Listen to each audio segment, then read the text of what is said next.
Okay, so this is how we got access for a single word. Now for each word, we want first alphabet as capital. Okay, so using two char array, we separated the characters from the string and then we accessed zeroth index character, which is the first character, and we converted it into uppercase. And for that purpose, char structure is providing us two upper method like string class. And then I was appending this in my resultant and it was not happening. Like if I build this, see, I'm getting the error, too many characters in character literal. So what I need to do here is I need to, I guess, take this as a string. Okay, so now let's build this. It is running successfully now. Let's run it. You can watch out, the string is capitalized. So there was a small mistake I was doing yesterday. I was adding character space. Actually, it is a string, so we need to add a string space. So the problem of capitalizing gets solved. Okay, so we done the security check as well here. Like if somebody is sending null string, in that case, this method will return null. This is how extension method is implemented. Now, if you remembered yesterday, I given you one message like please try to extend the functionality of int32 structure by introducing prime number functionality. Now, prime number logic we all are knowing. We are doing it in C language always at the time of beginning. So that logic you need to implement. So have you tried those things? Yes? Or you won't get a time still? Hello? Hello?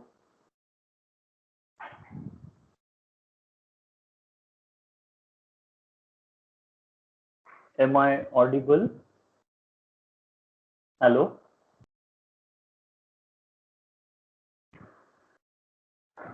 Hello? Yes, sir, we can hear you. Okay, so have you tried those things? Um, Actually, Prime number functionality. I was trying inheritance. I didn't start to implement that extension method. Okay. Okay. So make sure all of you just do it as a what you can say practice. I know it is too basic for you, but still it has to be what you can say implemented somewhere so that you will get an idea in future. Like I implemented for this particular functionality. That's why I am giving those things for you. So better you people will do it. Okay, so this is how extension method get implemented. Now let's go ahead and see the today's discussion. Now, if you all are knowing it, and we prepared our own interface. Okay, now from framework we will be getting built-in interfaces, and those interfaces will be implemented in built-in classes. Okay, so that particular functionality we will start discussing now. Okay, so let's start with the next discussion, and this discussion is related to collections and generics in C#. So here, obviously, this topic plays a vital role as a project is concerned, because in project, whenever we will pick the data,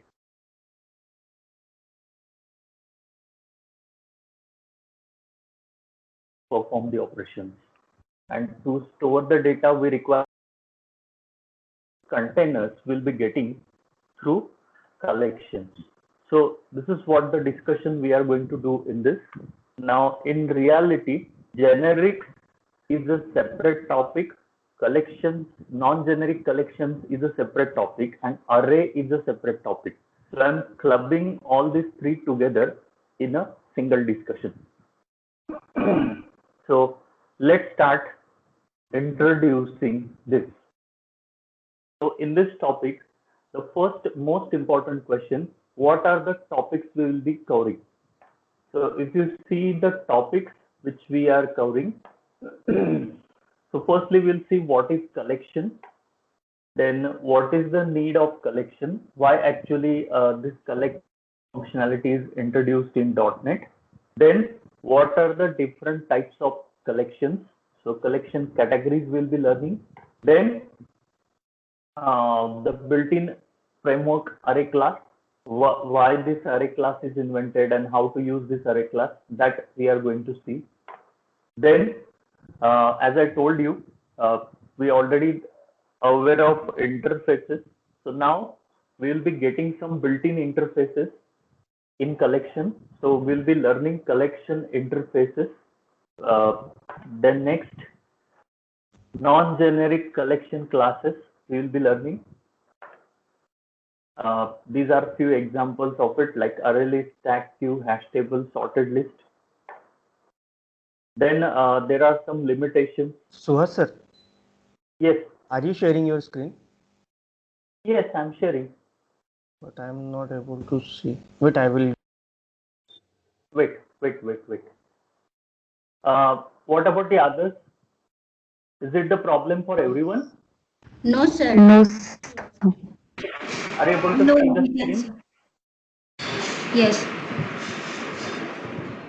So what I will do is, I will just reshare it. Okay. So now I stop sharing the screen. Now I will start resharing it so that you will be able to see it. Watch out.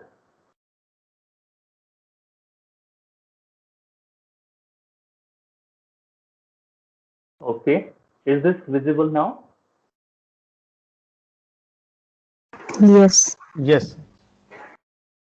Okay, so we were discussing the topics we are going to cover in this. So as I told you, initially we will see the need of collection, what is collection and the actual need. Then we will be learning different types of collections. After that, array class will go for interfaces, some built-in interfaces we'll be learning here. Then non-generic collection classes. So few examples I written here, like array list, stack, queue, hash table, and sorted list. Then there are some limitations of non-generic collections. So from .NET Framework 2.0, there are some modifications done in non-generic collection classes because of these drawbacks or limitations. And the new functionality is introduced called generics, generic collection classes. We'll be introducing that as well. So boxing unboxing is one of the concept which is related to non-generic collection classes, and as usual it comes under limitations only. So generic and generic collection classes. So few of them I listed out here. And then finally we'll be learning custom generic method and custom generic class. So these are the topics we'll be covering. Now under custom generic method and custom generic class, we'll be playing with generics functionality. So at the end, you will come to know about how to play with that. But before that, we need to cover all the basic knowledge. Okay, so let's start discussing this. So now, if we think about the collections, what is collection? If you are collecting similar kind of elements together, obviously this collection will be finite. So if you are collecting finite number of elements, similar kind of elements together, then it will be a collection. Now till this point, if I want to collect similar kind of elements together, compulsorily array is the container I'm going to follow, and I will store those similar kind of elements in array. But if you think about array, for array there are some limitations. Okay, so if I want to place the elements in array, and if I want to perform operations on those elements which are present in array, I found limitations. So everybody are knowing about those limitations, I guess. So those limitations we'll be discussing here. But before that, what are collections? So if you consider collection, collecting similar kind of elements together, and obviously most important, it is finite. The infinite collection is not possible. Okay, so collecting similar kind of elements together is a collection.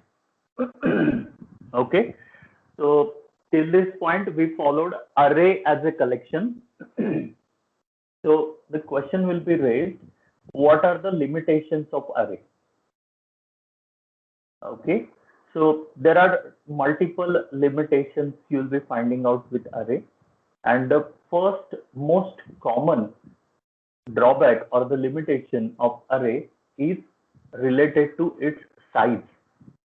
So the moment you will create the array in C#, the size of array is fixed, and you will not get a chance to grow the array size dynamically. Okay, so this is the first drawback. So though it is stored on heap, though our array is stored on heap, the size of the array is fixed.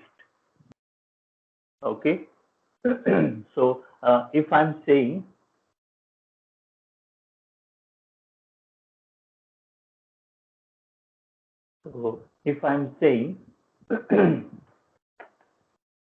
int arr equals to new int 5, what does it mean? I'm able to store 5 elements only. Okay, so let's say after some time I stored 5 elements, I perform operation on it, and after few days the need gets changed. Let's say now I want to store 10 elements. So I want to, or maybe dynamically I want to insert the element in it. So will this be possible with in case of array? No. So if you want to follow this functionality, either you need to take a new array with required size and copy those elements, copy the existing array elements into new array, and then start performing operations on it. So this process will be longer and it will create a problem. So if you see the first drawback or the limitation of array, and we'll call it as a need of collection classes. Okay, so the first drawback is dynamically grow and shrink the size of collection. Means what? If you see array, you are unable to grow the size of array dynamically, and in between, let's say if I remove some of the elements, the size will not be shrink. So growing and shrinking the size will be problematic in case of array. Whereas in other scenario, like right now we are learning collections, in case of collection classes, this functionality is provided. Okay, then what is the another limitation of array? When you are inserting element and deleting the element, always element is inserted by default at the end, or the same case with deleting. So inserting and deleting the element from the beginning and in the middle, this is most important, will be possible using collection classes. And the last, to perform operations on collection elements, we require, we'll be getting some built-in methods. Okay, like let's say I stored elements in array. Okay, for example, I stored here elements like 10, 20, 30, 40, 50, like this.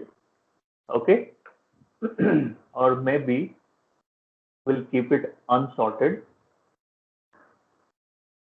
This like 10, 2, 30, 4, 50. These are the elements in my array, and my requirement is I want to sort this array. Now, if you are knowing data structure, in data structure, different sorting algorithms available, right? And I guess the fastest and most efficient algorithm is quicksort. Right. So tomorrow, if I want to sort this array, what I need to do first, I need to implement this quicksort method. Okay, and using this quicksort method, I will be able to sort this array. Okay, so the criteria here is if I want to perform any operations on these elements, to do that operation, I need to write the code from the scratch. Okay, like in case of sorting, in case of searching, like there are two types of searches available, like there is a linear search, there is a binary search. Okay, so we need to what you can say, implement first those functionalities. Like I will implement quicksort for sorting, I will implement binary search for functionality for searching the elements in an array. So this will be problematic because as a programmer, it is not required for me to knowing all these things. And though if I'm knowing it, it will take more time in implementing those algorithms. And still, after implementation, you will not give guarantee you will be getting the proper and correct answer. So this is the problem. Okay. On the other hand, if you use collection classes in place of array, if you use collection classes, then you will be able to perform these operations automatically. Why so? Because the framework itself will be providing me the ready-made algorithms. Okay, so if I want to sort the array, I will simply call the sort method. Okay, so if I call the sort method, my array will be sorted automatically within one line. So this is what the framework powers, and that's why the collection classes are required. Okay, so yes, there are three needs of collections or three drawbacks of array. So what are those needs? First, I want to dynamically grow the size, and I want to dynamically shrink the size as well. This is the first need. Second need, inserting and deleting the element in the middle. And last, to perform the operations on elements, we need to write the code from the scratch if we are using array. But if you think about collection classes, we'll be getting ready-made code.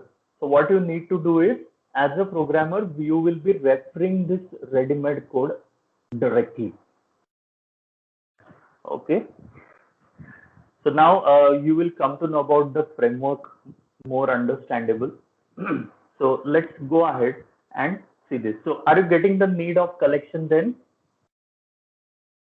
Yes? Yes. Yes, sir. Okay. So now let's go ahead and see the categories of these collection classes. So now collection classes are mainly categorized into two categories. The first category is basic collection classes, and second category is advanced collection classes. This out. So categories of collection classes. So what we have? Basic collections, okay, and we have advanced collections. Under basic collections, we got only one class, which is array class. Okay, Now, all these built-in functionalities are present in system namespace. Okay, so means as you all are knowing, if you want to use any functionality from a framework, you need to expose the respective namespace so that the classes will be available for you to perform the operations. Okay, so under basic collections, we got array class. This array class is present in system namespace. Under advanced collections, there are two categories, non-generic collections and generic collections. So before .NET Framework 2.0, there was only one category available, non-generic collections. After 2.0, generic collections comes into the picture. So as I told you at the time of introduction, there are some limitations of non-generic collections. So those we are going to discuss. And to overcome those limitations, the new category is created, and the name of this category is generic collections. Okay. So to use the functionality of non-generic collection class, I will expose the namespace system.collections. Okay. And to expose the functionality of generic collection class, I will use the namespace system.collections.generics. Okay. So yes, for array class, namespace is system. Okay. For non-generic collection classes,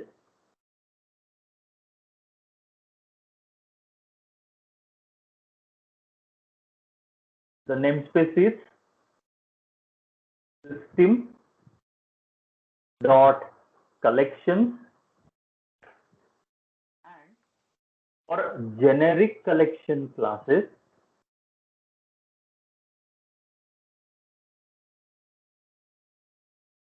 the namespace is system dot collections dot generic. Okay, so these are the namespaces you need to include or expose into your application to get the respective functionality. Okay, so yes, what are the categories of collection classes? There are two main categories, basic collections and advanced collections. Under basic collections, we got only one class, array class. This class is present in system namespace. Then under advanced collection, there are two more categories, non-generic collection classes and generic collection classes. To use the non-generic collection class in an application, I will expose the namespace system.collections. And to use the generic collection class in an application, I will expose the namespace system.collections.generic. These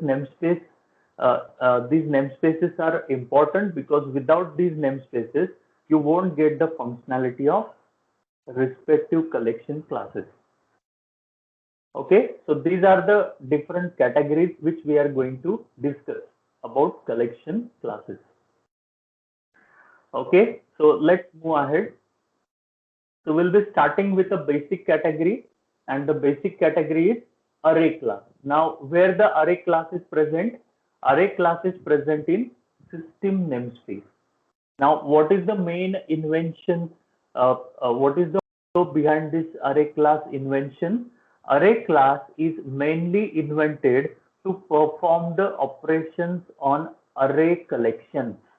Means what? If I'm creating any array in my application, to perform the operations on that array, I will be using array class.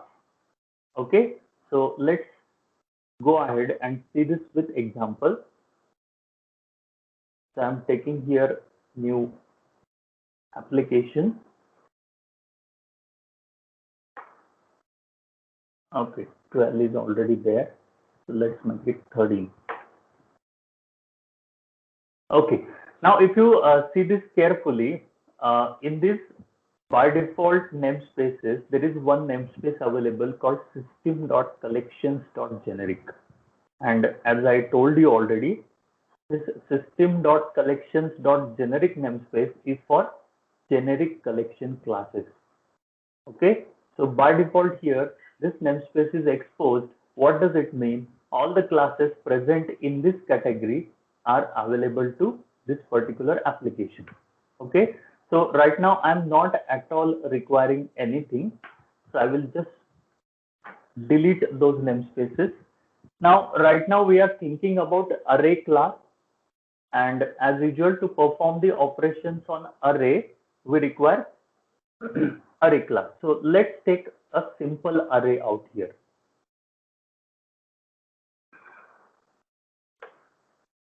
So let's say I got some array, integer array out here.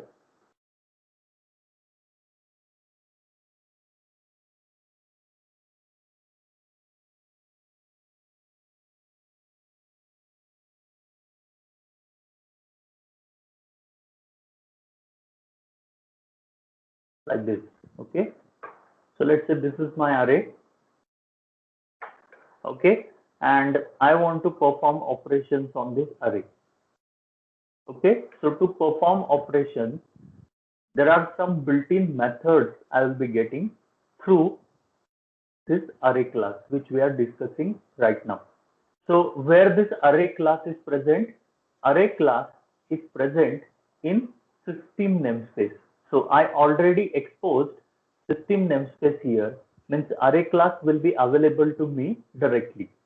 So if I type here array, look at this, in IntelliSense it is showing array. Now if I go to definition of this array class, see here, this particular class is implementing multiple interfaces. Now, if you remembered, already we saw how class is implementing multiple interfaces in inheritance and polymorphism topic. So we'll be learning these interfaces ahead. Before that, you can watch out what are the methods and properties we'll be getting through this array class. Okay, so you can watch this out here. All properties are read-only properties. Now, what do you mean by read-only property? You will be able to access the value, but you will not get a chance to modify that value. Okay, so all these properties are read-only, means all these properties will return the values, but through these properties, you will not be able to modify the values. So you can check this out over here. Then there are different methods you will be finding out here. Okay, now in some of the methods you'll find this angular brackets T. So this angular bracket T represents generic type, which we'll see ahead. Right now we are at basic level, and at basic level we are going to perform the operations on array collection using this array class. Okay, so what are the methods? Like here you can see binary search method is available. Okay, so by default somebody has already implemented this binary search functionality for me, and I will be able to access this binary search as it is. So I will reuse this functionality. So what is the need for me as a programmer? I will simply call this binary search method and will be getting the answer. Quite similar to this, you can consider copy method, create instance, find method is there, exists method is there. Okay, then index of, last index of, resize, sort. So you can check this out. Sort is also important. So it is not required for you to write any algorithm for sorting the elements in array. Instead, you will use this sort method, which is already implemented by somebody for me. Then clone, copy to, all these functionalities will be getting. Okay, so let's use few of them. to perform the operations on this array. So the first preferable method is sort. So you can watch out here, this particular array is unsorted. And now the need is I want to sort this array. So to sort this array class will provide me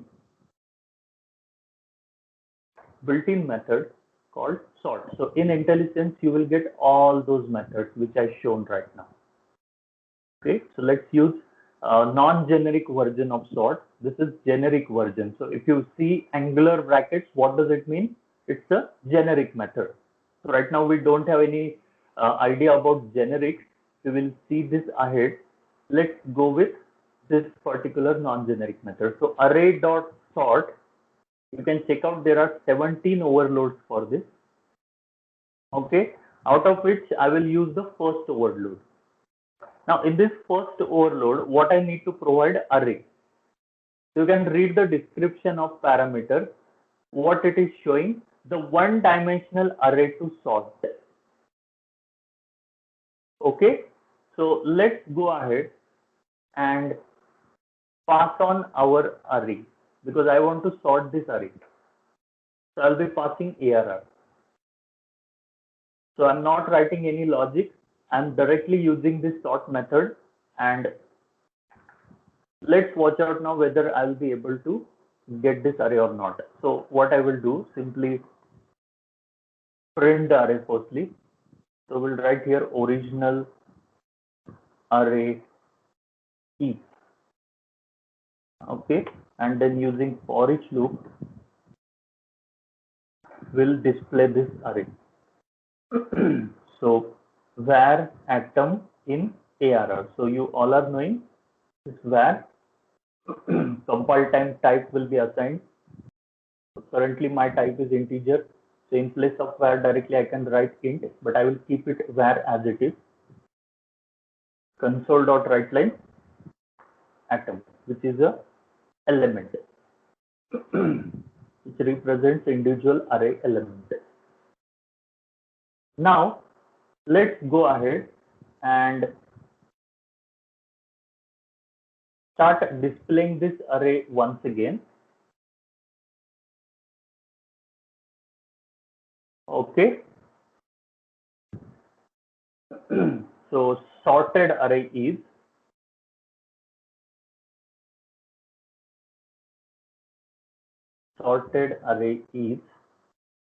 this one. Okay. Now, is the array get sorted? Watch out. Or what I will do, this write line will be displaying each element on new line. Instead, I will simply use write and I will display all those elements in single line. That will be better for me.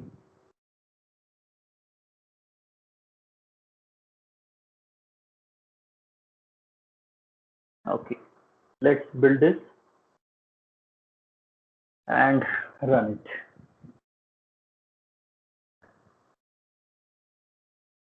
Oh, so now it's compulsory for me to use flash in here. Not for the first, for this one. Let's keep it. Let's run. Okay, now you can watch out.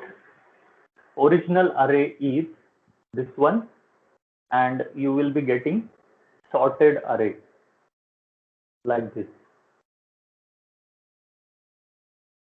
So you can watch out 1, 2, 4, 5, 6, 7, 8, 9, 11, 15, 23. So array gets sorted automatically. Okay, just a minute.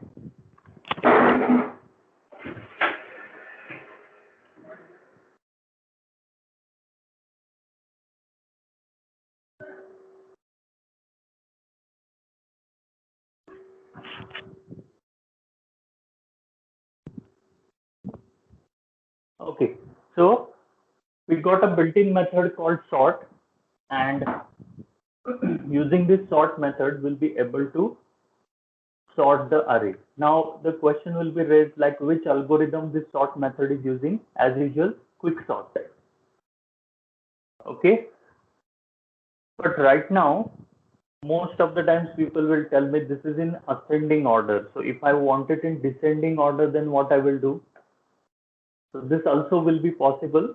You will be getting a built-in method called reverse. So what you will do?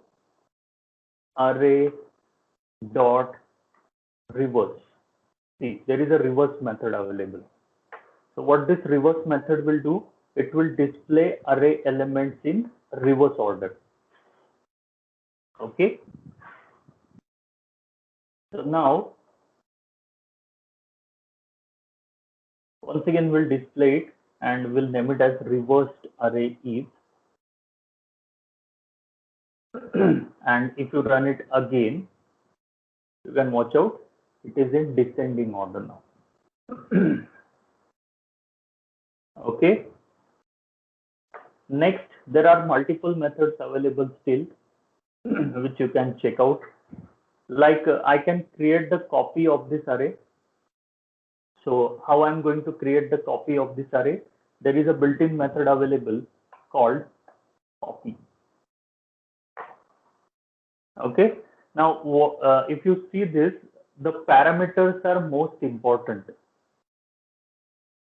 So when you are using these methods, make sure you will read the description of parameter always and then accordingly provide the value. Okay. So now since I'm copying the elements of this existing ARR into new array, what I require is new array. So let's go ahead and create the new array.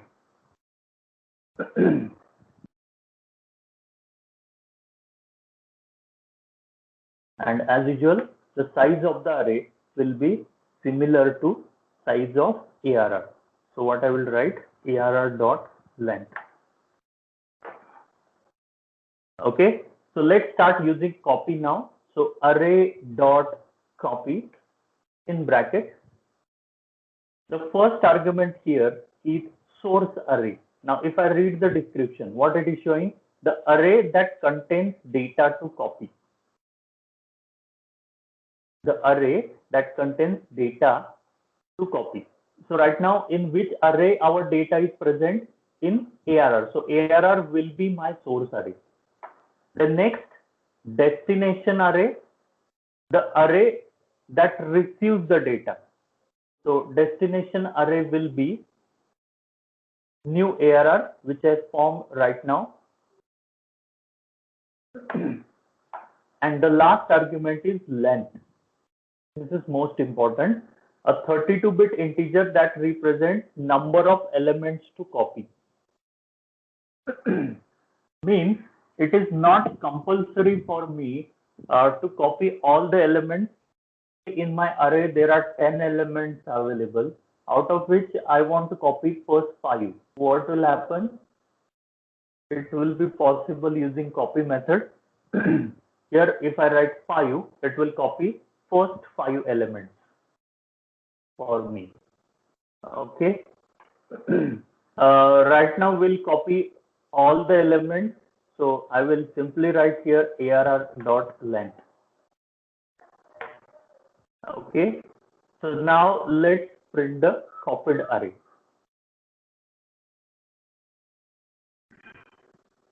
So copied array is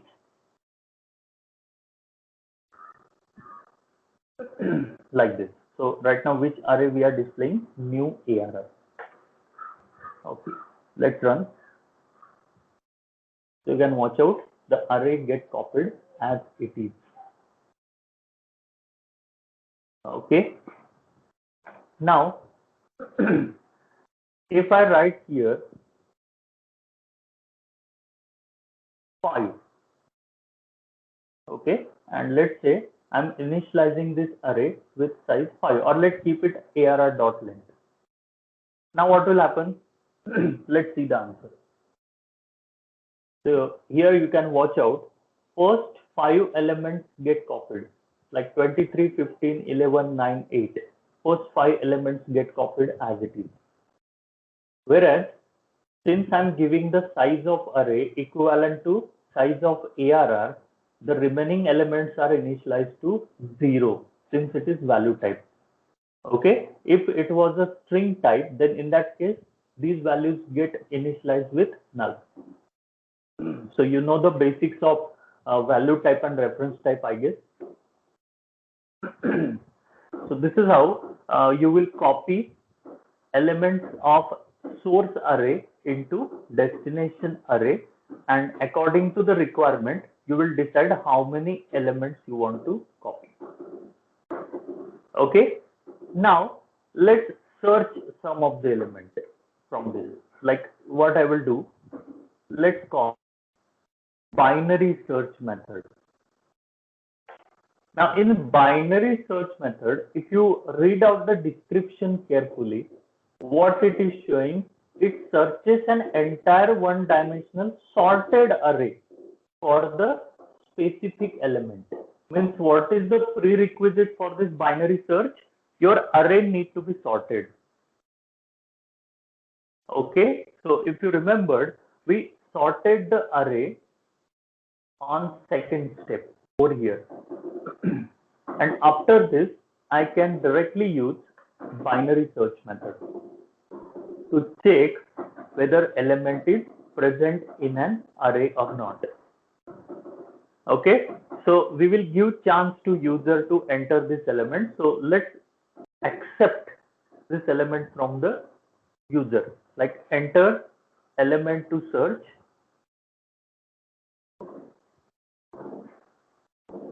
Okay, and we'll take this in variable called, let's say, input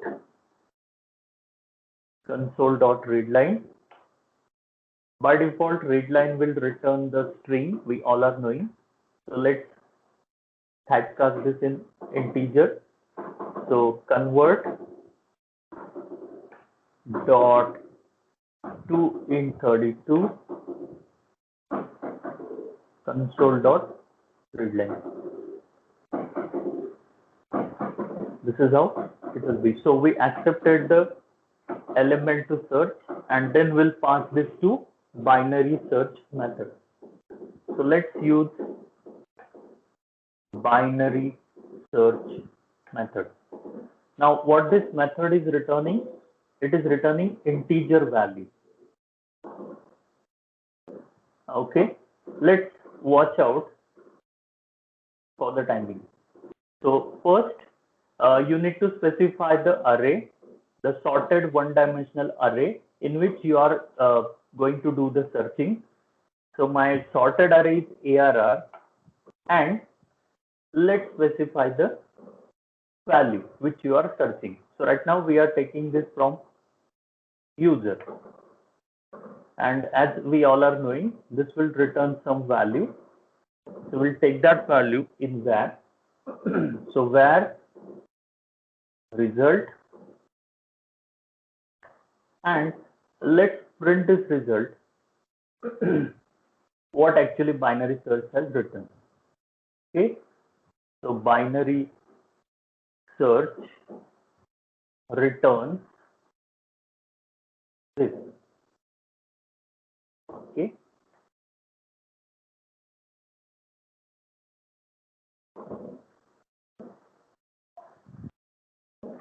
something like this.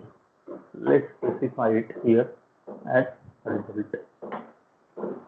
Okay, so let's run this again. Okay, so after sorting the elements, he's asking me to enter the element to search.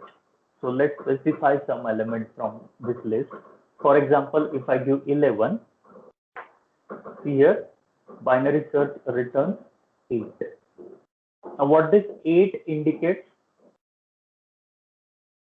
This 8 indicates this index. You can watch out 0, 1, 2, 3, 4, 5, 6, 7, and 8. 11 is present at 8th index. So what binary search is going to return? Index. So if element is present in your what you can say array, then the respective element's index will be returned, and if element is not present, then what it is going to return? Let's watch. So let's run this again. Okay, so he's asking me enter the element to search. Now I'm writing the element which is not in the list. Let's say 30. So now you can watch out. The binary search returns -12 index. Now this is strange. How -12 comes? So if you check out these elements, total how many indices are there? Sorry, total how many elements are there? 11. You can count 1, 2, 3, 4, 5, 6, 7, 8, 9, 10, 11. Total 11 elements are there. Okay. So if I'm giving the value greater than the elements present in an array, then it will consider the total number of elements plus 1, which is -12. That's why it is returning -12. So how this 12 number comes? It will count the total number of elements. If you are entering the element greater than the elements present in an array, it will count the total number of elements plus 1. This is how he counted 12. Okay, so this is how binary search will be working. So are you getting this? Yes? Hello? Yes. Okay, now let's see one scenario. So, sir, Like, I have a doubt.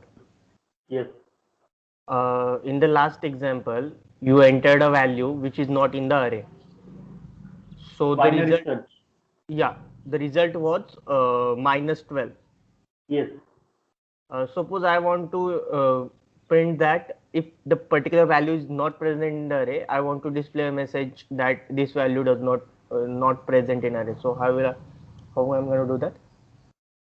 simply check the condition, right? Like on the basis of result, it will be right. So if the value is negative, then you will simply write the element is not present, and if the value of result is positive, then the element is present in the list, Okay. right? Because if the element is not present, always it will return the negative index. Okay, binary search method is going to return the negative index if element is not present in array. Fine. Yes. So no, I'm not thinking about the value right now, like how he is computing and all that. But still, at least you will remember like this. If element is not present in the array, it will return the negative index. Okay.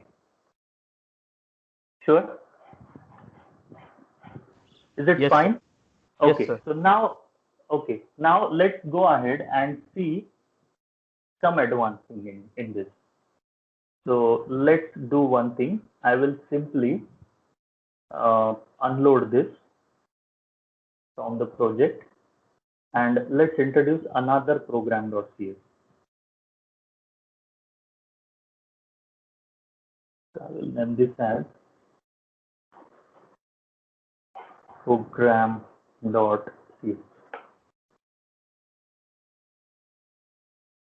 Oh, it is not allowing this because it is already there. So let's give the another name.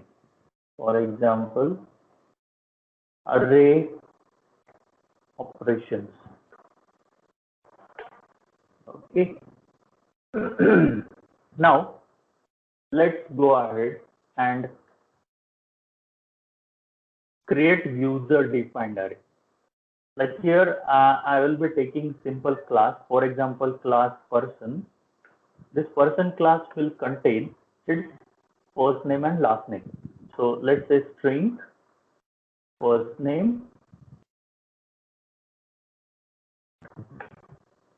then last name. Okay, let's write some constructor out here, like first name string first name equals to, let's give some criteria here, like ABC is a by default value, then last name. So last name will be, let's say, XYZ. Now this dot first name equals to first name, this dot last name equals to last name. Fair enough. So this is my class. Let's introduce display method so that we'll get answer like public string display. In display, we'll return first name and last name. So return /n first name plus /t last name. Fair enough. Okay.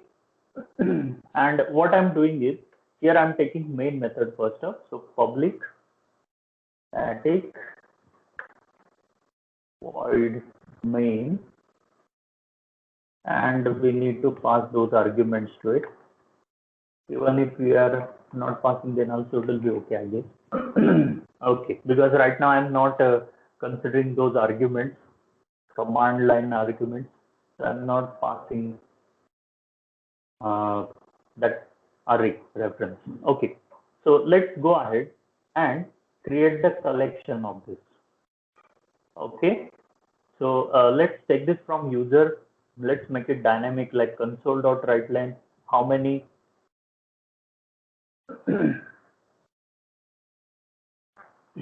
persons you want to enter?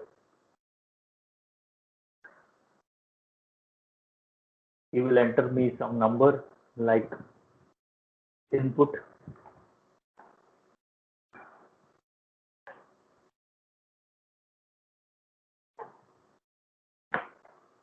Console.readline.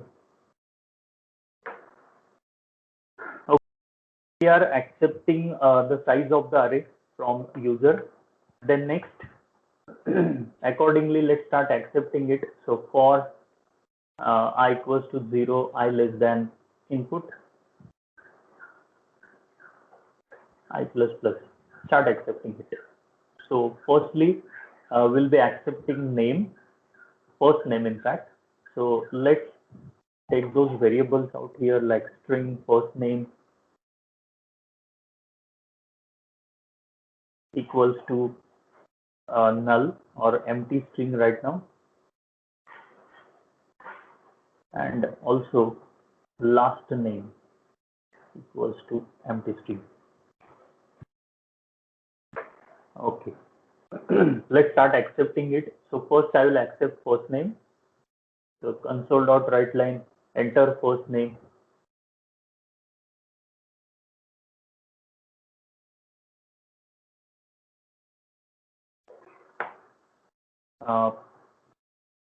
First name equals to, again same thing, convert.readline. Sorry, it is not required to convert now since it is string. So console.readline will write directly, because readline will represent that input as a string, and I want to store that in string variable. So no need to convert. Similar to this, we'll enter last name as well. So enter last name. So these many times the loop will run, and we are going to start placing this in array. So what type of array I'm going to take? Person. Okay. So first, let's create the array on the basis of input. How will you do this? Person array, let's say people, equals to new person input. Okay, so we prepared array. Now one by one, start assigning these values to the object. So each element of this person array will be person object. Okay, so first let's introduce that object, or we'll do it directly, I guess, here. So what I will do, people of I equals to new person, and will be passing first name and last name to this. Fair enough. So my array will be constructed like this. Okay, now let's go ahead and display this array first up, because I want to see whether it is showing it correctly or not. So console.writeline array elements are. Fair enough. For each. So for each where atom in, let's specify the collection. Our collection is people, and we'll simply write console.writeline. Here I will introduce toString in a bit. Just watch out. Control S and run. So you'll ask me how many persons you want to enter. So let's say 2. Enter first name. Let's say first name is Mary. Jones is the last name. Then John Jobs. And see, you can watch out here what it is showing. Demo 13.person. Now what is the problem? The problem is this atom is of type person. Okay, this atom is of type person, and he is unable to display this first name and last name. So what we require a functionality in person class who will display first name and last name from the object. So already I written here display method, but if I write display method, I need to call display here. Okay, I don't want to call display. So there is a facility available called toString method. So yes, whatever the code we are writing here in display, the same thing will be done with the help of toString method. And what will be the advantage for me? Right now at basic level, the one advantage for me is I need to call display here explicitly, but if I use toString, it will be done automatically, since toString method is the method of object class. So let's introduce toString. Now you know the principle of overriding already. So what we'll do, override toString. Okay, so you can watch out, return type is string like display, and in this we are going to return same first name and last name. Okay, so now will this work? Watch. Okay, so what is the need of toString? toString is the string representation of object, in short. Okay, so I want to represent a person object as a single string. That's why I overridden toString method in person class. Till this point we were using display only. Okay, again he will ask me how many persons you want to enter. Let's say 2. Let's give some name here like Adam, then Stephen, Steve, and now you will get the answer. Watch out. It is showing. So how this is happening? By default, when the object comes into the picture here, atom, we already written the logic to represent object as a single string with the help of toString. So toString will be called automatically. Okay, so is the control going in toString? Yes, because if you see here, this is what the format I provided, and the answer is coming in same format.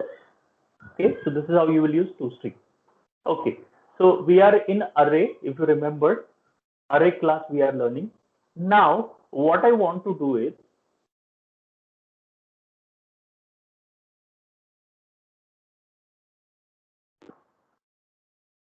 dot sort. Sorry, array dot sort people. Do you think this will work? Yes? Do you think this will work? I got a user defined type of collection, which is of type person, and I want to sort this array. So is it possible me for sorting this array? What do you think? Will the array get sorted? Yes? Anybody from you? Hello? Yes, I'm asking something, guys. Please come back. Are you there? Yes? Hello?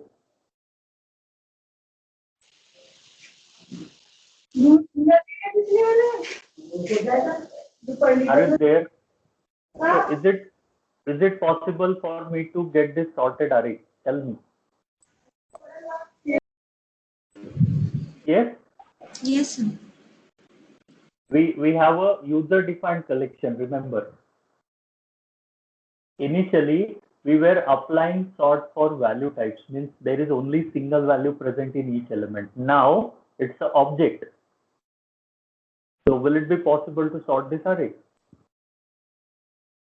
Let's watch. It will ask me how many persons you want to enter. 2. Let's enter the first name. Adam Jones. Steve Austin. See, I'm getting an error. And if you see this, what is the exception? Invalid. See this message carefully. What the message is? Failed to compare two elements in the array. And what kind of exception it is showing? System.argument exception. Okay, so at least one object must implement I comparable. So why this sort failed? Because of comparison criteria.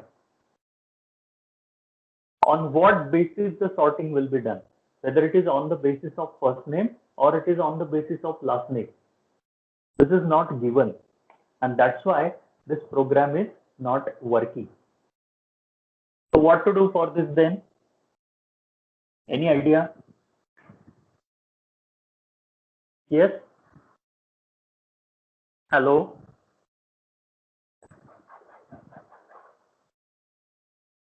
Are you getting what I'm saying?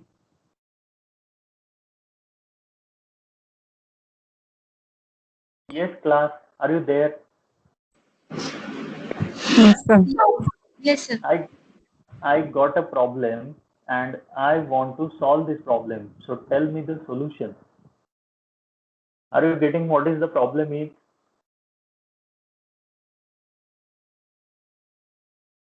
Yes?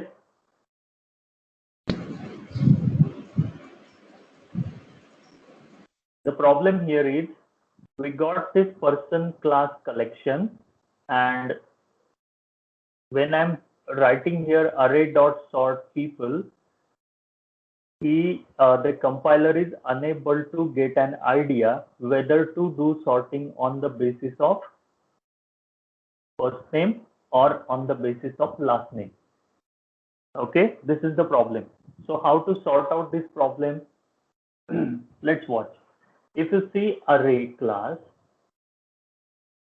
in array class,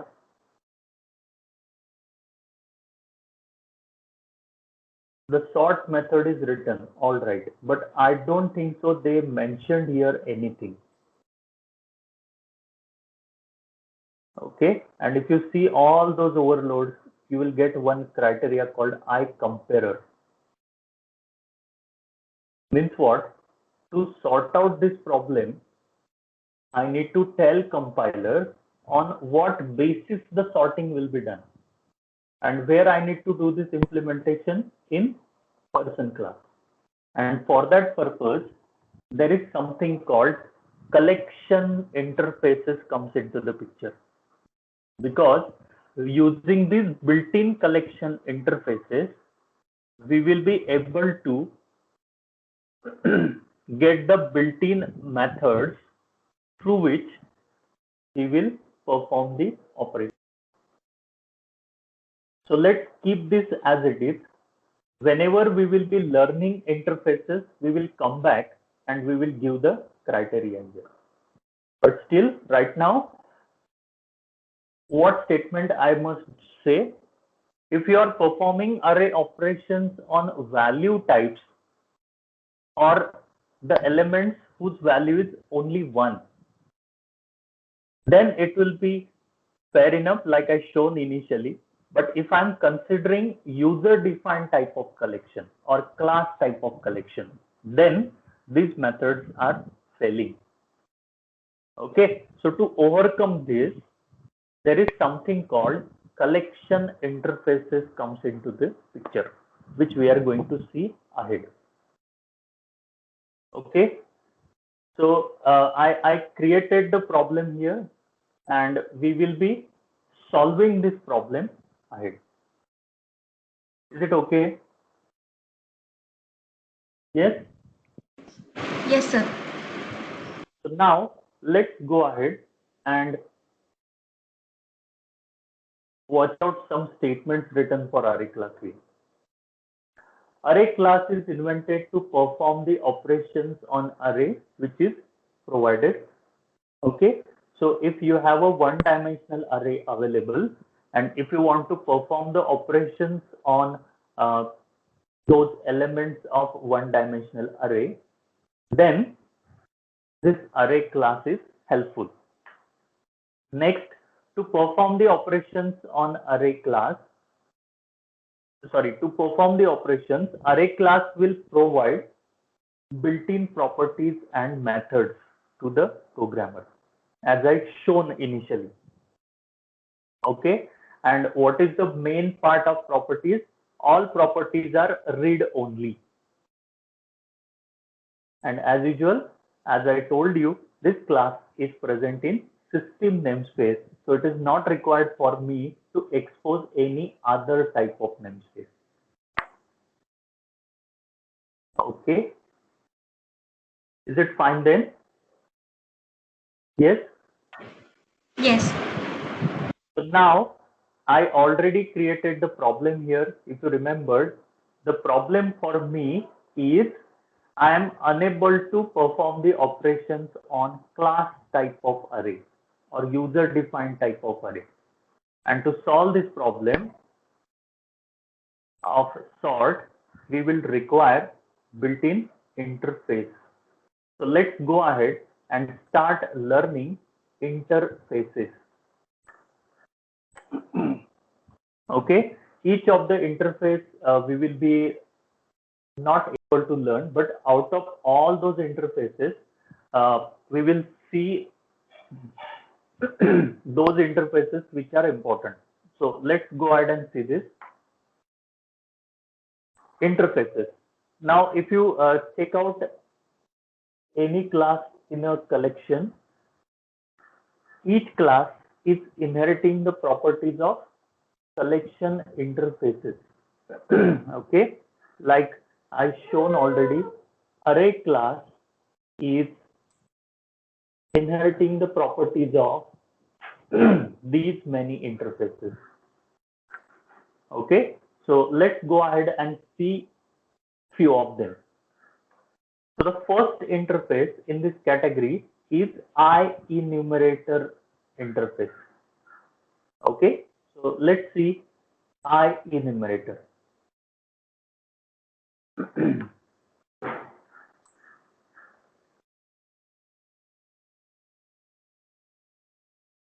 Now see, right now I don't have any namespace exposed here.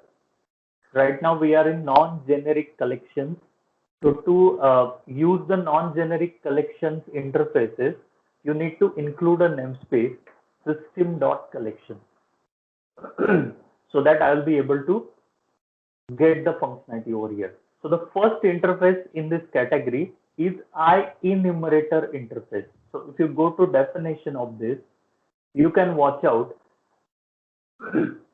These are the functionalities IEnumerator is providing. So what is the main purpose of IEnumerator? The main purpose of IEnumerator is to provide the iteration. So if you read out here, it supports simple iteration over non-generic collection. Okay, so right now we are considering interfaces because we have a problem in array. Basically, we are learning here non-generic collection interfaces. So interfaces are also of two types: non-generic collection interfaces and generic collection interfaces. Basically, both interfaces are same, except there are some differences. So those differences we will be learning ahead. Right now, let's watch out what is the purpose of each interface. So yes, we are in IEnumerator. What is the use of IEnumerator? IEnumerator interface supports simple iteration over the collection. Okay, iteration means what? When I want to move the cursor from current element to next element. Like let's say there are 10 elements in my array. Initially, the cursor will be visiting to the first element, and after this visit gets completed, the cursor will be forwarded to the next element. And this will go on till 10th element. And this process is called iteration. Okay, so this iteration functionality will be provided by IEnumerator interface. To whom this IEnumerator is providing this iteration functionality? To collection classes. So every collection class will implement IEnumerator interface for iteration. Now actually IEnumerator interface will not be implemented directly. It will be implemented through enumerable, which we'll be learning ahead. Before that, let's finish out this IEnumerator. So what is the purpose of IEnumerator?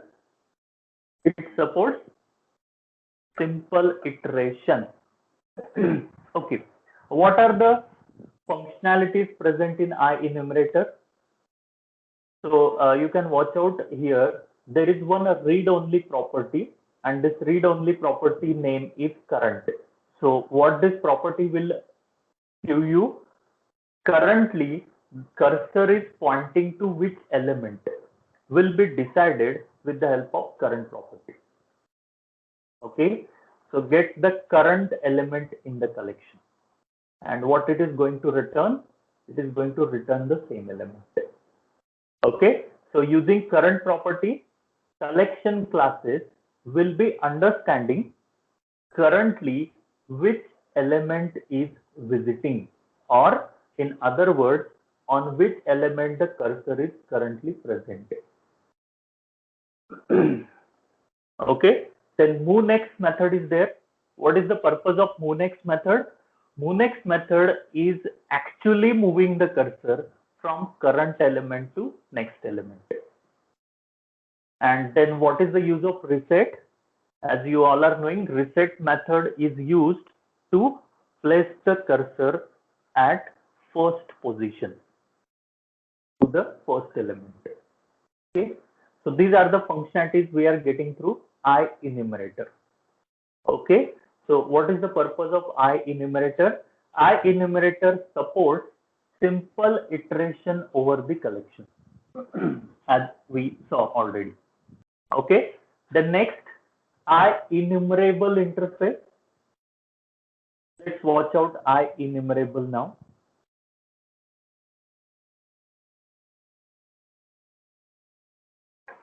Okay, now one thing you will remember, this IEnumerable and IEnumerator are working together.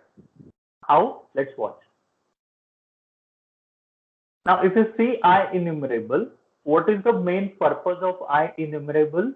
It will give you for each semantics. Now what do you mean by semantics? Structure. Means IEnumerable interface will be knowing the boundaries, right? Like what will be the first element and what will be the last element will be decided by IEnumerable interface. And to move from first element to last element, IEnumerable interface will take the help of IEnumerator interface. Okay, so like I told you, IEnumerable and IEnumerator both are working together to support iteration over the elements present in collection. Now again, who is using these functionalities? Collection classes, because each collection class is implementing IEnumerable interface. Whenever we'll go for actual collection classes like non-generic collection class and generic collection class, there we will be seeing like IEnumerable interface is implemented by this class. Okay, so now let's come back to our discussion. IEnumerable interface. So what is the purpose of IEnumerable interface? IEnumerable interface is providing for each semantics. Okay, so in short, in our wording, what IEnumerable interface is doing, IEnumerable interface is fixing the boundaries, means from which element to start and on which element to end. This will be decided by IEnumerable interface. Whereas if you want to visit each element, if you want to iterate over these elements, then IEnumerable interface is internally using IEnumerator interface, which we saw firstly. So what IEnumerable is doing? IEnumerable is fixing the for each semantics, and IEnumerator is actually providing the iteration functionality. And this is how collection classes are providing iteration functionality. Okay, so now if you see the functionality of IEnumerable, it contains only one method, getEnumerator. And what is getEnumerator's return type? IEnumerator. Okay, this is how IEnumerable and IEnumerator are working in tandem. So what this getEnumerator is doing, it returns the enumerator that iterates through the collection. Okay, so the moment boundaries are fixed, getEnumerator will ask IEnumerator to do the iteration over the collection. This is how the sequence will be. Okay, so IEnumerable will fix the boundaries for what is the first element and what is the last element, and accordingly the iterations will be followed with the help of IEnumerator interface. Okay, so we'll definitely see the proper example for IEnumerable ahead. So what is the purpose of IEnumerable? It supports for each semantics, as I told you. The next, IList interface. Now let's go ahead and see IList.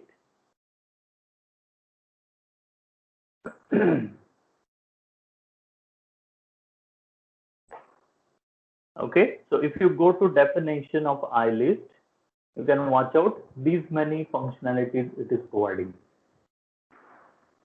Now this interface is again inheriting the properties of another interfaces as well. Like right now we saw IEnumerable. So the functionality of IEnumerable will be there in IList as well. Okay, so now if you consider IList, what is the purpose of IList?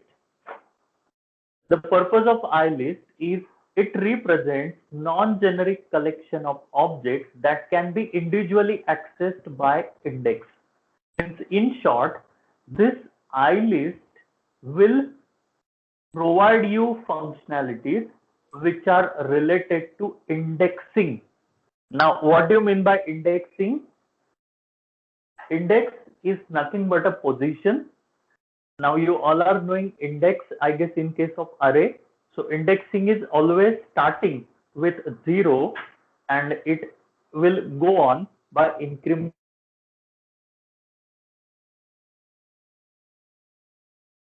So related to this index, if you want to perform any operation, iList will provide you the functionalities which are related to index. So what are those functionalities? Like you can watch out here: add, clear, contains, index of, insert, remove, remove at. Now for all these methods, compulsorily index matters. So what add will do? Add will add the element at the last. So when it is possible for collection class to place that element at the last, if he is knowing the index of last element. So index is important. Then next, clear. Clear method will clear all the elements present in collection. So when it is possible for clear method to work on it, if index of each element he is knowing it. Then contains will return the contents will return whether element is present or not. So this will also require the index. Then index of, insert, all these methods are requiring index. And who is providing this functionality to collection classes? Interface. Okay, so the collection classes which are providing indexing functionality, you will find.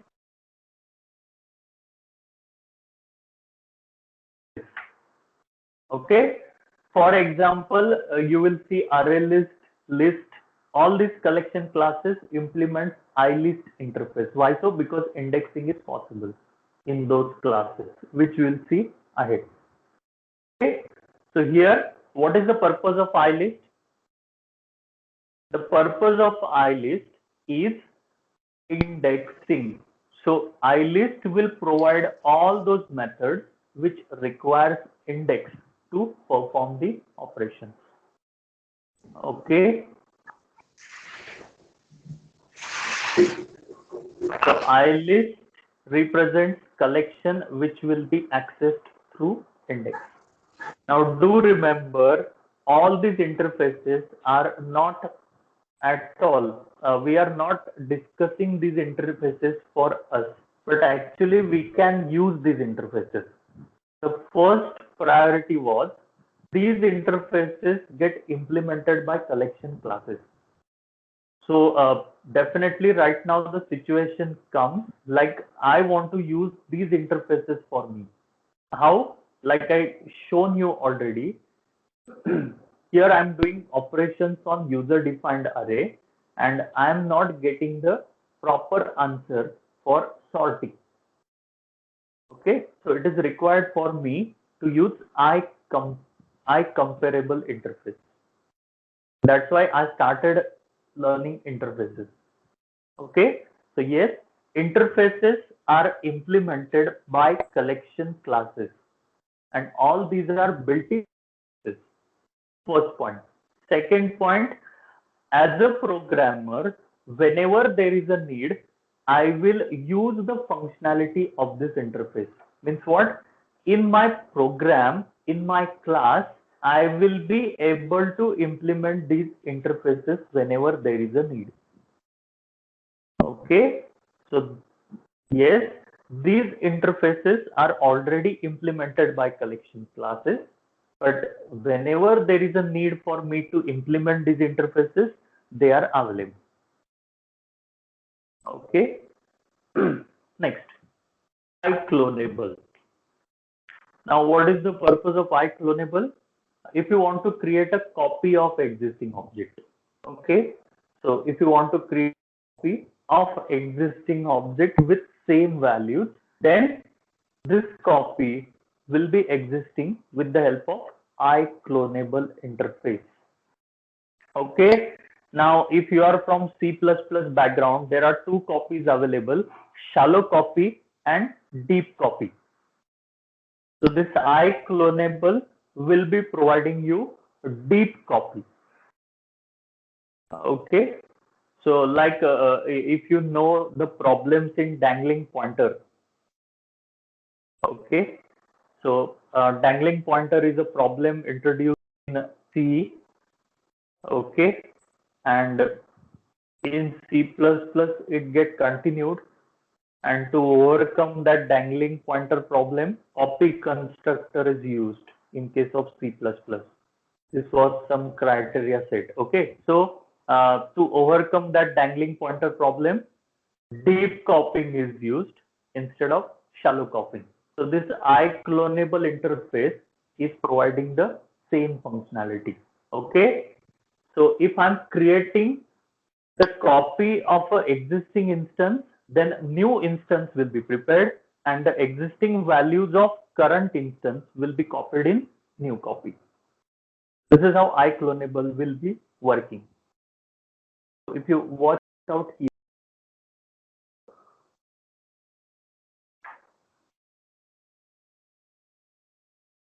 iClonable. Okay, go to definition. So you can watch out. There is only one method available called clone. So what is the purpose of this clone method? It will generate the copy of existing object. It will generate the clone of existing object. Okay, and what is the purpose? It supports cloning, which creates a new instance of a class with the same value as that of existing instance. So yes, how the process will be, when you call this clone method, then new instance will be prepared and the values of current instance will be copied in new instance. Okay, so instead of copying the references, actual copy of object will be created, and as I told you, the same problem which was continued from C language, like dangling reference or dangling pointer problem, will not be raised. And for that purpose, this iClonable interface is introduced. Okay, next, iComparable interface. Now, what is the purpose of iComparable? As the name suggests, it is used to do some comparison. Okay. Now, when this comparison is helpful, if you want to if you want to apply some order to the elements. So let's watch this out as well. iComparable.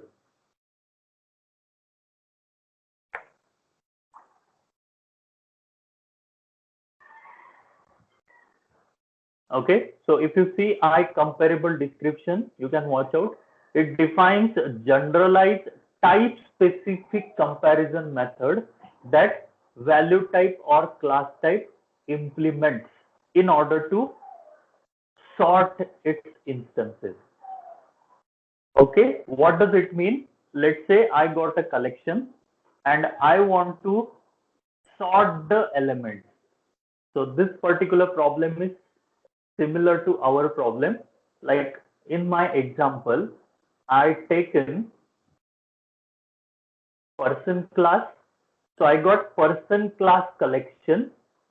Okay. And the need is I want to sort this person class elements which are there in this array whose name is people. So in people array, there are multiple person class objects available. And what I want is I want to sort this collection. So to do this, what I need to specify a comparison criteria. And to give that comparison criteria, we'll be using iComparable. So what is the purpose of iComparable? It will provide you the comparison method which will do the comparison between two elements and accordingly return the result. So this iComparable interface is containing one method called compare2, and accordingly it will return the respective result. So we'll see this with example ahead. Okay. Now, quite similar to iComparable, there is one more interface available called iComparer. Okay. there is one more interface available called iComparer, and this iComparer is also doing the same job. So you can watch out here, comparer.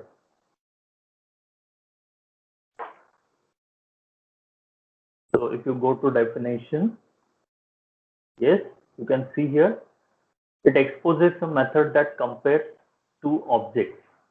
Okay, so it is doing the same job which iComparable is doing. Okay, this iComparer is providing you compare method, and it is doing the comparison between two objects.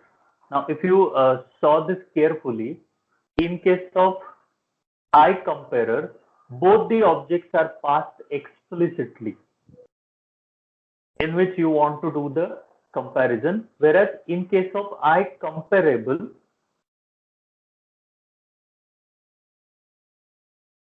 you will find only one explicit parameter. So from where other parameter will come? Through this reference. Okay, this is the between these two. Actually, the criteria is same to provide some comparison. Okay, so like iComparer, there is one more interface available, iComparer, and iComparer is also doing the same job. Okay, and then next is iDictionary. Now, what is the purpose of iDictionary interface? Like if you are knowing, in data structure there is something called hash table available, and hash table is storing the information in the form of key value pairs. Okay, so as usual, in our non-generic and generic collection classes, we will be having iDictionary interface available for hash table, sorted list, and dictionary class. So all these classes are implementing iDictionary interface. Why so? Because this iDictionary interface will provide key value pair collection.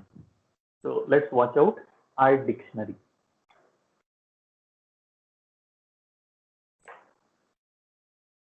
Okay. See here, iDictionary. It represents non-generic collection of key value pair. Okay. So in this format, you will be getting different properties and methods out here. Okay, like if you see this add method, it requires key as well as value. If you see remove method, you need to provide a key. On the basis of that key, the respective element will be removed. If you see this contains method, this contains method is also taking key. So on the basis of key, the searching will be done whether respective value is present in collection or not. Okay, so always it will be a key value pair kind of collection.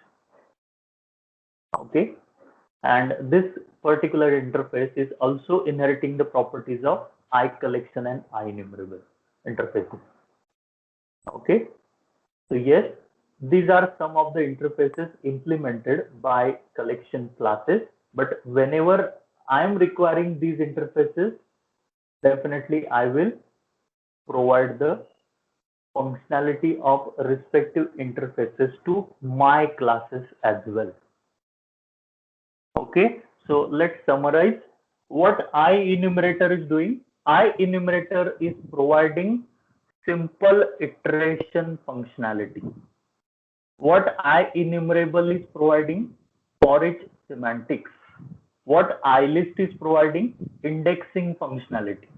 What iClonable is providing? Deep clone functionality. Deep copy of a clone will be created using iClonable. Then iComparable and iComparer will provide the comparison criteria in case of sorting in between the two elements, and last iDictionary key value pair kind of collection will be there. Okay, so these are the different interfaces available with us. Okay, So let's solve the problem for us now. So what was the problem? I want to sort this array, and for that purpose, I want to give a sorting criteria. So what I will do is, I will implement here iComparer interface. Okay. In my person class, I will implement iComparer interface. Why so? Because this iComparer interface will provide me a method through which I can provide the comparison criteria. And this comparison criteria will be followed by this sort method in order to sort the elements present in my people array. Okay, so let's start implementing this interface. So if you are implementing this interface, you can watch out. It is providing me compare method, which is object X and object Y. Means I'm going to pass two person objects to this. Okay. And as I told you, the same functionality will be implemented with iComparable as well. So I guess this is a bit simple. So let's go to iComparable. iComparable. Okay, let's implement iComparable. Okay, I will get compare to method, and here we will set the criteria now. So how to set the criteria? This is my explicit argument, which is obj. So let's take here one person reference. Let's say P1, and this person will represent obj. Now here I will be getting error. Why so? Because obj is of type object, and I'm trying to store that in person. So what I need to do, let's apply explicit typecasting. Then it will be available. Okay, so I got P1 as an explicit object, which is this one, and I will be getting second object through this reference. So let's set some criteria out here. Like if this dot first name is greater than P1 dot first name,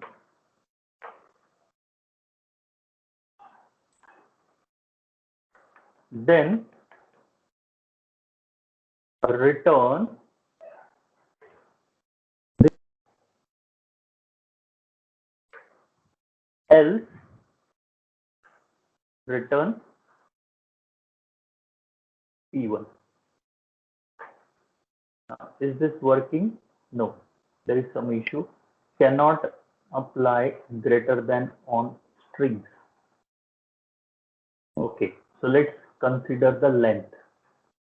If this dot first name dot length is greater than P1's first name length, then we will be returning respective objects. Will this work? Let's watch. So return some value will return like 1, else return 0. Something like this. Okay. So will this sort the array? Let's watch.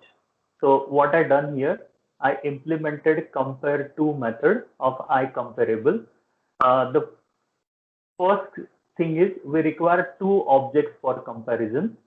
First object will come through this explicit object, explicit parameter, and second will come through this reference.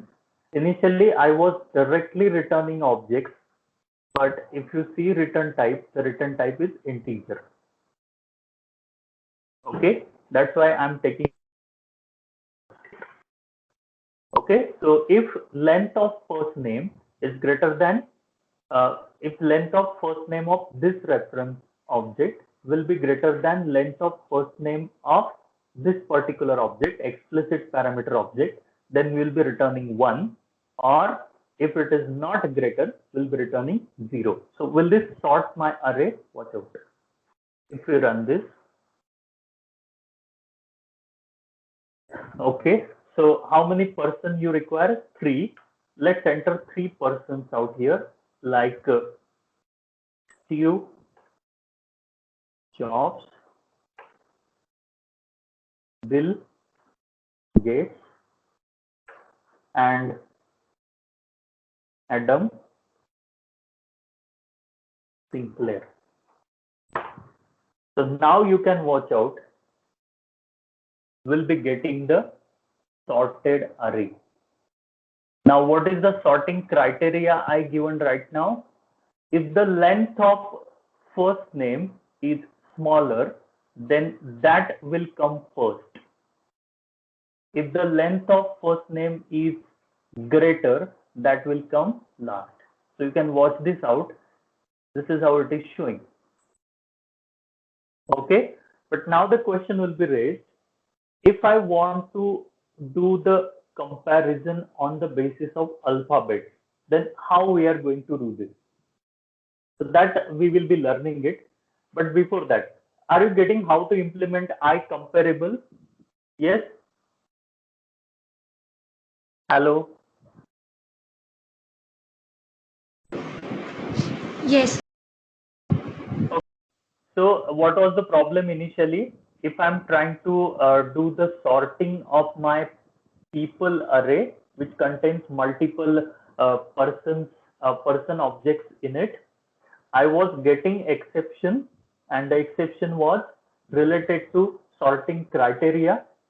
So to set the sorting criteria, I used iComparable interface. So right now, which sorting criteria I set? The sorting criteria I set is related to length of the first name. Okay, maybe you will set it for last name as well. Okay, so if the length of first name for current object is greater than explicit object, then it will be considered as a first, otherwise it will be considered as a last. So this criteria I set. Okay, so if I run this, you can watch out again. How many persons you want? 3. Let's give some first name here. For example, Mary, Jones. You can write last name anything. Okay, then Stuart,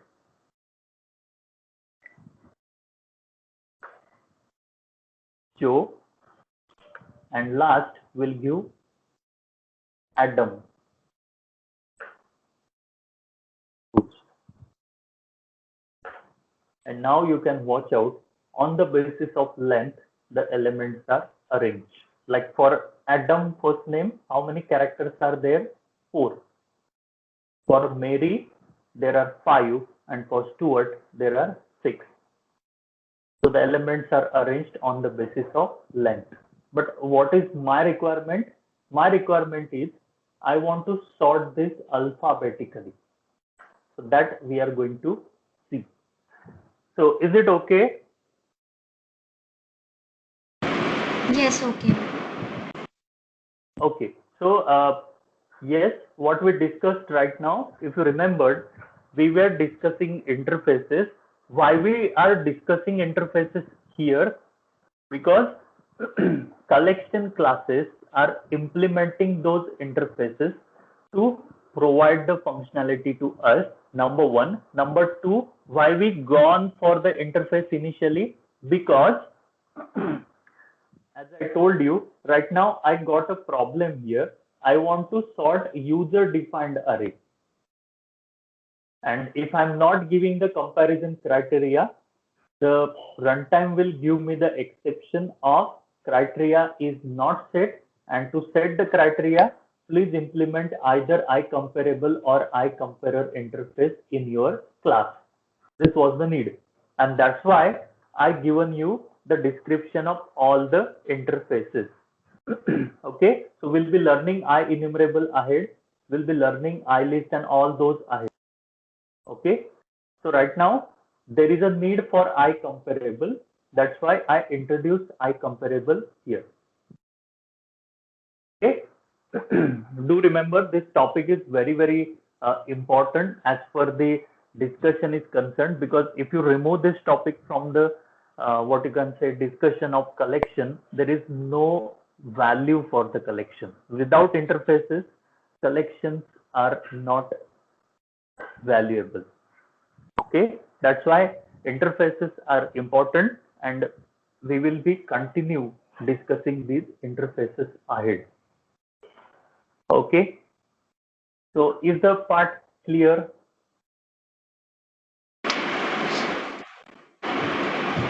Yes.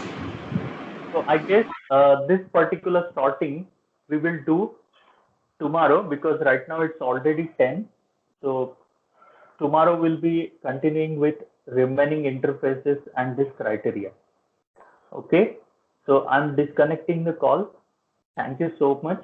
Have a nice day ahead. Thank you. Same to you.